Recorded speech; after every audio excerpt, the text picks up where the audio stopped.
వికారాబాద్ జిల్లాలో మంత్రులు తుమ్మల సీతక్క పర్యటించారు. ఈ నేపథ్యంలో స్థానికంగా ఉన్న ఆలయంలో ప్రత్యేక పూజలు నిర్వహించారు. ఇక వికారాబాద్ జిల్లా కలకచర్ల ఆలయ పాలకవర్గం ఏర్పాటు చేసి ప్రమాణ స్వీకారం చేయించారు. అనంతరం పరిగి కులకచర్ల మార్కెట్ కమిటీ చైర్మన్లతో ప్రమాణ స్వీకారం చేయించారు. మంత్రులు తుమ్మల నాగేశ్వరరావు, సీతక్క, స్థానిక MLA doctor T Rammohan Reddy, జిల్లా కలెక్టర్ ప్రతీక్ జైన్ పాల్గొన్నారు.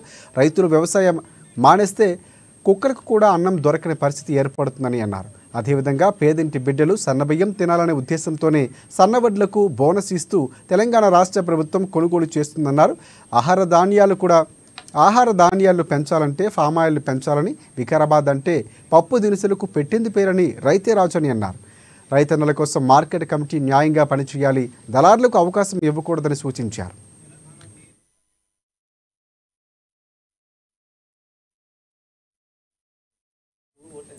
ఇక 300 కోట్ల రూపాయలు వ్యవసాయ శాఖ నుంచి వచ్చినట్లు 3 విడతలలో రుణమాఫీ చేసిన ప్రభుత్వం కాంగ్రెస్ ప్రభుత్వం అన్నారు మంత్రి తుమ్మల నాగేశ్వరరావు. ఇక 2 మార్కెట్ కమిటీ ప్రమాణ స్వీకారాలు చేయడం ఎంతో సంతోషంగా ఉందని అన్నారు. వ్యవసాయ పనిముట్ల సబ్సిడీలతో ఇచ్చాం, ఇక డ్రోన్లు కూడా సబ్సిడీలోనే ఇస్తామని స్పష్టం చేశారు ఎమ్మెల్యే.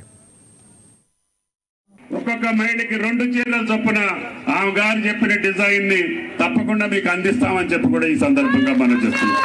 ఒక పక్క రైతాన్ని ఆదుకుంటూనే, ఒక పక్క నేతన్ని ఆదుకుంటూనే ఈ ప్రభుత్వం కష్టకాలాల్లో కూడా వెనకడికి వేయకుండా రేవంత్ రెడ్డి గారి ప్రభుత్వం ధైర్యంగా ముందుకెళ్తా ఉంది.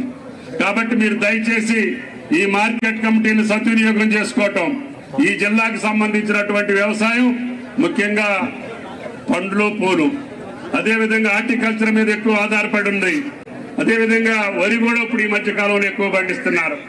కాబట్టి ఆయిల్ ఫామ్ కూడా వేయమని చెప్పి ఈ జిల్లాలో ఒక ప్రైవేట్ ఫ్యాక్టరీకి అనుమతులు ఇచ్చాం. మీరందరూ రైతులందరూ ఆయిల్ ఫామ్ వేయండి. పక్కనే కర్ణాటకలో ఒక్క పంట కూడా ఉంది.